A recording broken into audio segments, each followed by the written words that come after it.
नमस्कार. मी ज्ञानदा कदम. आज आपण एका अत्यंत महत्वाच्या विषयावरती एका युवतीशी बोलणार आहोत. विषय आहे इस्रायल संदर्भातला. आपण सर्वजण बातम्या ऐकतोय, व्हिज्युअल्स पाहतोय की रॉकेट हल्ले होत आहेत, अस्वस्थ वातावरण आहे, चिंताजनक वातावरण आहे इस्रायलमध्ये. पण तिथे नेमकं काय होत आहे, सध्याची काय परिस्थिती आहे, हे सगळं सांगण्यासाठी आपल्यासोबत अविवा साटमकर आहे. अविवा एक अशी मुलगी आहे की जी डोंबिवलीची आहे, मराठी आहे आणि अविवा लष्करी प्रशिक्षण घेण्यासाठी इस्रायलमध्ये गेली. तिथे 2 वर्ष तिनं सैन्यामध्ये सेवा सुद्धा दिली. ती इजिप्त बॉर्डरवरती तैनात होती. Aviva right? Egypt border. या या आणि आता ती IBM साठी काम करते आहे, सिक्युरिटी ऍडमिनिस्ट्रेटिव्ह म्हणून. तर अविवा लष्करी सेवेत काम केल्यामुळे ऑब्व्हियसली तिथली परिस्थिती आपल्याला एका वेगळ्या अँगलनं सुद्धा सांगू शकणार आहे. सो हाय अविवा, तुझं मनापासून स्वागत आहे ABP हॅलो, माझं. थँक्यू. पहिला प्रश्न ऑब्व्हियसली हाच आहे. मला तुम्हाला सगळ्यांना सांगायचंय की अविवा आणि मी थोडा आधी हा इंटरव्ह्यू करणार होतो, पण काल रात्री तिथे खूप सारे बॉम्ब हल्ले झाले आणि म्हणून थोडासा लेट झाला आजच्या इंटरव्ह्यूला. तर अविवा, काय काल रात्री नेमकं काय घडलं काय इस्रायलमध्ये? ऍक्च्युली माझ्या एरियामध्ये नाही, पण माझ्या जवळ सेंटरमध्ये खूप झाले. And we were scared to go to sleep because एकदा झोपलं आणि नंतर मग सायरन वाजला तर परत झोपेतून कधी झोप नाही तुटत, उठायला नाही होत. त्यामुळे आम्ही 4 वाजेपर्यंत जागे होतो की घाबरून की वाजतील तर धावावं लागेल, म्हणून झोपलो पण नाही. ओके. मला एक सांग की तू सध्या अशा एका देशामध्ये राहतेस की ज्या देशामध्ये युद्धजन्य परिस्थिती आहे. इथे आम्ही बातम्या वाचतो किंवा आम्ही व्हिज्युअल पाहतो की रॉकेटवर रॉकेट पडतायत, लोक सैरावैरा धावतायत, सायरन वाजतायत, चिंतेचं वातावरण आहे. पण तू तिथे आहेस, तर तू नेमकं प्रेक्षकांना आपल्या सांगू शकशील की तिथे घडतंय काय? तर तिथलं वातावरण सध्याचं नेमकं इस्रायलमधलं कसं आहे? ओके. बाहेरचं बॉम्बिंग सोडून इस्रायलमध्ये पण रायट्स चालू आहेत. सो इट इज लाईक जरी घरून बाहेर निघालं तरी संध्याकाळच्या वेळेला, सकाळी दुपारी एवढं नसतं, पण इंटरनल रायट्स पण चालू आहेत इस्रायलमध्ये. सो ते पण एक आहे की असं मुक्तपणे कुठे फिरू नाही शकत किंवा कुठे जाऊ नाही शकत सध्या, बिकॉज इंटरनल पण चालू आहे, बॉम्बिंग पण चालू आहे. बॉम्बिंगचं तर वेगळीच गोष्ट आहे. जर बाहेर असू आणि सायरन वाजला तर झोपावं लागतं, डोक्यावरती हात ठेवावा लागतो, जेवढं होऊ शकेल तेवढं सांभाळावं लागतं. अकॉर्डिंग टू लॉज आमचे जे रेस्क्यू युनिटने दिले आहेत त्याच्या हिशोबाने वागावं लागतं. So right now the situation is very bad. Hope for the best. Okay. तुझ्या बाबतीत असं कधी झालं की तू बाहेर कुठेतरी आहेस, अचानक सायरन वाजला, किंवा घरात आहात आणि सायरन वाजला आणि पळावं लागलं, शेल्टर होम मध्ये जावं लागलं? हो, भरपूर वेळ झाले या 7 दिवसांमध्ये. ओके. इट इज लाईक बाहेर असताना मला वाटतं की मला समजत नाही की बाहेर असताना असा लॉ का काढलाय की जमिनीवरती झोपून डोक्यावरती हात ठेवावं. बिकॉज असं पण पडणारच आहे जर पडला तर. I don't know how it's gonna be useful, but then to these are the laws we have to follow. आणि सायरन वाजला घरी असताना बॉम्ब शेल्टरमध्ये धावणं म्हणजे it's like bomb shelter is the only place which can be safe. अच्छा. तू आता अकॉर्डिंग म्हणालीस. टू हो हो, बोल. According to because it is made of पूर्ण दरवाजापासून, खिडकी तर नसतेच, पण दरवाजापासून सगळे वॉल्स पण आयर्ननी बनले असतात. त्यामुळे it is like even if something falls it's not gonna get inside. Okay. तू आत्ताच म्हणालीस की म्हणजे होणारं बॉम्बिंग हा एक वेगळा इश्यू आहे, पण इस्रायलमध्ये इंटरनल रायट सुद्धा सुरू आहेत, दंगली सुरू आहेत.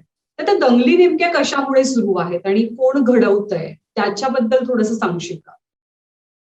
कोण घडवतंय? ऍक्च्युली हे एक्स्ट्रीमिस्ट लोक आहेत, एक्स्ट्रीमिस्ट थिंकिंगचे लोक आहेत. डझंट मॅटर ज्यूइश और अरब, जे इस्रायल, कारण दंगली दोन्ही साइडून घडतायत. त्यामुळे you cannot say this is right, this is wrong. It is like जे एक्स्ट्रीमिस्ट थिंकिंगचे लोक आहेत त्यांच्यामुळे हे होतंय, ज्यांना नाही फरक पडत की आजूबाजूला लोकांना त्रास होतोय का नाही. प्रत्येक जण आपल्या राईटसाठी लढतोय, but it is like it is not right because civilians are suffering from that. Civilians who doesn't think extreme लेवलवरती, त्यांना त्रास होतोय. बरोबर आहे. मला आता एक सांगशील की तू म्हणतेस की सिव्हिलियन, म्हणजे तूही सिव्हिलियन मध्ये मोडतेस, जरी तू आर्मीला सर्व्ह केलेलं असलंस तरी तू तुझे रूममेट्स असतील, तुझे मित्रमैत्रिणी असतील, तर सिव्हिलियनचं आयुष्य तिथलं नेमकं कसं आहे? तुमचा रोजचा येणारा दिवस कसा असतो? तुझं रुटीन काय असतं? आत्ताचं रुटीन आय डोंट नो. म्हणजे मी तर 7 दिवस कामाला नाही गेलीये बिकॉज मला जाणं अलाउड नव्हतं, बिकॉज आमचं ऑफिस बंद होतं. हम्म. आणि काही काही जण आहेत जे वर्क फ्रॉम होम करतात, ज्या ज्या कंपनीजला पॉसिबल आहे. बिकॉज स्कूल्स बंद ठेवले आहेत, कॉलेजेस बंद ठेवले आहेत. ऑल्सो काम भरपूर जण कामावरती नाही हम्म. जात आहेत, वर्क फ्रॉम होम, किंवा probably there are people who can't work from home, तिच्या सिटिंग होम.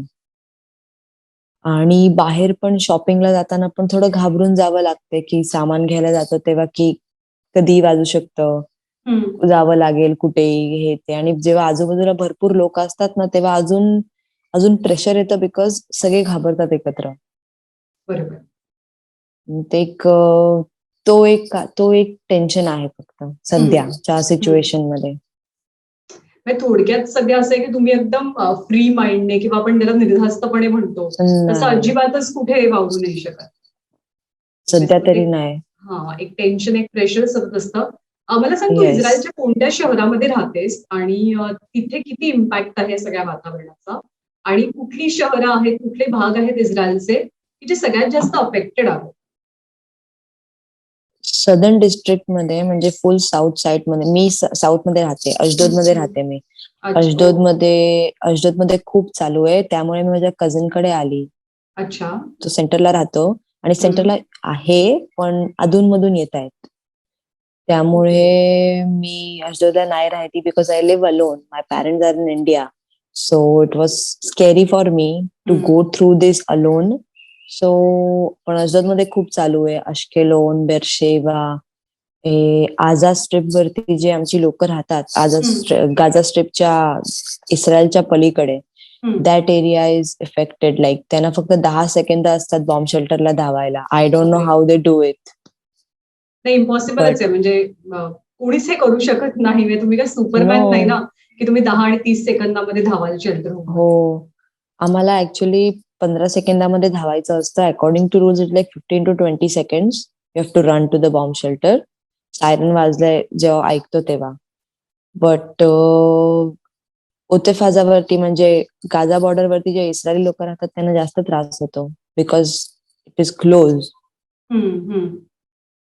मग ऑल गाझाच्या आणि इस्रायलच्या या फाईट मध्ये सर्वात जास्त आय थिंक सो साऊथ एरियाच डिस्टर्ब झालाय. अच्छा. अच्छा. पण मग या सगळ्या कंडिशन मध्ये तुम्हाला लष्कराकडनं किंवा सरकारकडनं काही विशेष सूचना दिल्या गेल्यात का, की आता हे करायचं, आता हे करायचं नाही, हे झालं तर नेमकं काय करायचं, असं काही सांगितलं गेलंय का? ऍक्च्युली या गोष्टी वर्षानुवर्ष इस्रायलमध्ये होत आल्या आहेत, त्यामुळे रूल्स मध्ये एवढं काही डिफरन्स नाहीये. बट जसं सिच्युएशन जेवढी क्रिटिकल असेल त्या हिशोबाने न्यूज मध्ये सांगतात की अजून काय ऍडअप झालंय रूल्स अँड रेग्युलेशन्स मध्ये किंवा काही. बट सध्या तरी एवढंच आहे की प्राईम मिनिस्टरनी पण परवाच्या दिवशी स्पीच दिला. He repeated these things like go according to the rules of rescue unit because it is important. They are not telling it just for fun. Like siren वाजला तर प्लीज घरी राहू नका. बॉम्ब भरपूर जण आहेत जे नाही जात बॉम्ब शेल्टरला. Okay. Take it for granted. But that is the reason rescue unit पण सारखी बोलते की you have to go to the bomb shelter. आणि परत most of the place, schools तर ऑलरेडी बंद ठेवल्याच आहेत. कामावरती पण लोकांना ऍक्च्युली जायला नाही सांगितलंय, पण ज्या एरियामध्ये बॉम्बिंग एवढं होत नाहीये ते एरिया ओपन आहेत. अच्छा. ओके. आणखी एक मुद्दा असा आहे की आता म्हणजे एक तर ऑलरेडी कोविडचा काळ होता, त्याच्यानंतर आता हे सगळं युद्धाचं वातावरण आलं. तर या सगळ्यामध्ये तू स्वतःला पॉझिटिव्ह कशी ठेवतेस, एनर्जेटिक कशी ठेवतेस, कसा तू तो विश्वास निर्माण करतेस की ओके, ऑल इज वेल, काही होणार नाहीये, मी सुरक्षित आहे. तर तू असेल, तू कझिनच्या घरी राहतेस, तर ते असतील, तुझे मित्रमैत्रिणी असतील, कसं तुम्ही मॅनेज करता हे सगळं? ऍक्च्युली 4 वर्ष मी I am in Israel for 4 years. 4 वर्षामध्ये हे माझ्यासोबत पहिल्यांदा होतंय. स्टार्टिंगचे 2 दिवस मला पण भीती वाटलेली, but then at the point मी आर्मीमध्ये सर्व्ह केलंय. I know the Israeli army is nature. They are gonna save their civilians. So I am not thinking about it a lot, कारण आम्हाला माहिती आहे की काही झालं तरी इस्रायली डिफेन्स फोर्स त्यांच्या सिव्हिलियन्सची नेहमी काळजी घेतं आणि काय असं होऊ नाही देणार, शक्यतो नाही होऊ देणार. आजपर्यंत 7 दिवसात 10 जण मारली गेली आहेत. ते पण of course iron dome is a technology, it's a machine. Of course is not work like 110%. 90% काम होतं, बट तरी they try to save the civilians. आणि इंटरनल रायट्स मध्ये पण खूप म्हणजे पोलीस खूप मेहनत करतायत की कोणाला काय होऊ नको किंवा असं काय. And we trust our army. They work with strategy, and that is why at least I trust on them, and also my friends. It is not like most of my friends, we do trust on the Israeli army. त्यामुळे व्यवस्थित म्हणजे tension मध्ये जगतोय, पण आम्हाला तसं train केलं गेलंय की हाऊ टू रिॲक्ट. सो तू म्हणतेस की म्हणजे तुम्ही ते स्वीकारलेलं आहे किंवा तुम्ही खूप व्यवस्थित आहात, धीरानं सामोरं जाताय. पण इथे आम्ही असतो, ऑब्व्हियसली तुझे आई वडील किंवा इतर भारतातले इथले नातेवाईक, म्हणजे त्यांना तर माझ्यामध्ये प्रचंड काळजी वाटत असेल, खूप घाबरत असतील, सतत फोन करत असतील. माय मॉम कॉल्स मी लाईक मम्मीचा अर्ध्या अर्ध्या तासाने फोन येतो. हो म्हणजे आणि द मेन पार्ट इज विचारतात मला, पण एवढं एक प्रश्न अजून ऍड करून विचारतात माझे सगळे फ्रेंड्स, इस्रायल इज राईट और Gaza is right? This is wrong question. मला भरपूर माझ्या फ्रेंड्सनी विचारलं, बिकॉज इंटरनॅशनल लेवलवरती दाखवतायत की चुकी इस्रायलची आहे, विच इज रॉंग. की पहिले पूर्ण साईड दोन्ही साईड न ऐकल्याशिवाय इंटरनॅशनल लेवलवरती ऑलरेडी ते डिसाइडेड की इस्रायल अटॅक करतोय. त्याला इंडिया एक असा, मी इंडियाबद्दल बोलू शकते की India right now is supporting Israel, that I know. Post बघतो Twitter, Facebook, Instagram, we can see that. But actual लेवलमध्ये फक्त इंडियाचा सपोर्ट मिळून काय फायदा? There are countries who are still thinking that we are attacking. जर आम्हाला attack करायचं असतं तर आमच्या आर्मीचं नाव इस्रायल डिफेन्स फोर्स नसतं. डिफेन्सचा अर्थ काय आहे? We defend ourselves when somebody is attacking us. So ते एक गोष्ट आहे की मला ना खूप खटकते, कारण इंस्टाग्रामवरती पण मी ट्विट्स बघते की like save Palestine, save this, save that. पण रियालिटीमध्ये things happen which people don't know. आणि मे बी तू हे थोडंसं अधिकारवाणीनं किंवा हक्कानं का बोलतेस, कारण तू इस्रायलच्या आर्मी सोबत काम केलेलं आहेस, तिथे ट्रेनिंग घेतलंय. तर मला जेव्हा पहिल्यांदा हे कळलं की तू तिथे जाऊन ट्रेनिंग ट्रेनिंगचं पण नाही. I was a teacher in the army. I know the history of Israel well, that I can say, and I am damn sure, proudly बोलू शकते मी की इस्रायलनी आजपर्यंत एका पण देशावरती समोरून हल्ला केला नाहीये. 110% गॅरंटी लिहून देते. आता जरी हिस्ट्रीची पुस्तकं उघडली तरी कुठे तुम्हाला सापडणार नाही की Israel attacked any country. They only defend. That's the reason. एवढ्या ह्याच्यामध्ये आणि अशा गोष्टी आहेत ज्या लोकांपर्यंत नाही पोहोचत आहेत आणि ज्या पोचल्या पाहिजेत. कारण इस्रायल कसं, एक्झाम्पल जे मी बघितलं नाहीये पण मी ऐकण्यात आलंय, माझ्या XYZ कडून ऐकण्यात आलंय, माझ्या ओळखीच्या. त्यांचं कसं असतं, ते टाचणी मारतात. आता फॉर एक्झाम्पल देते मी तुम्हाला. तुमची बहीण असेल, छोटी बहीण, ती तुम्हाला मारते, येऊन काहीतरी खुड्या करते, आणि तुम्ही एक दिली तिला, तर ऑफकोर्स उद्या मम्मी डॅडी येऊन तुम्हाला बोलले असते ना, तू मोठी आहे, तुला समजलं पाहिजे, तू का मारतेस. Same example. त्या गाझा किंवा कुठलीही अरब कंट्री असो ज्यांच्यासोबत आमचे कॉन्फ्लिक्ट चालू आहेत, छोट्या छोट्या टाचण्या मारतात आणि नंतर असं शूट करतात, असं दाखवून देतात की आम्ही चालू केलंय, बिकॉज आम्ही एकदाच रिॲक्ट करतो. असा जसा समोरून ऍक्शन करतो तसाच माणूस रिॲक्ट करतो. Same way. तू ती बाजू समजावून सांगतेस. आणि मी मगाशी म्हटलं तसं तुझा अभ्यास आहे आणि म्हणून तू इतके फर्म स्टेटमेंट्स करते. तर मला ह्याची सुद्धा खूप उत्सुकता आहे. जेव्हा मला कळलं की तू आर्मी सोबत ट्रेनर होतीस, तुझं पोस्टिंग इजिप्त बॉर्डरला झालेलं होतं. बेसिकली तुला इस्रायलला जाऊन त्या आर्मीचं ट्रेनिंग घेणं, त्यांच्यासोबत काम करणं, हे असं का वाटलं आणि तो अनुभव कसा होता तुझा?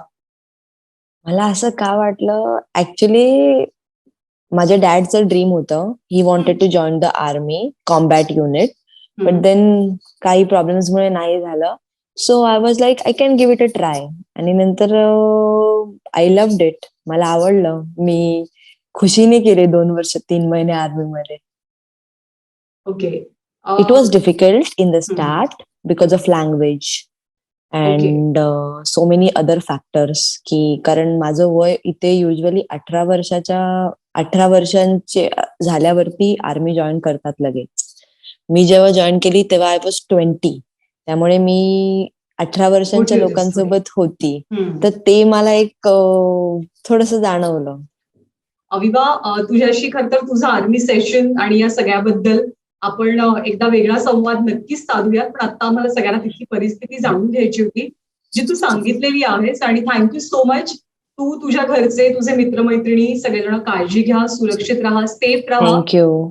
आणि अर्थातच तू आम्हाला अपडेट्स देत राहशील तिकडनं सगळे. Thank you so Yes. मच. आणि इतक्या सगळ्या हेक्टिक आणि तणावाच्या वातावरणातनं सुद्धा तू वेळ काढलास आणि आमच्याशी बोललीस त्याबद्दल थँक्स अ लॉट.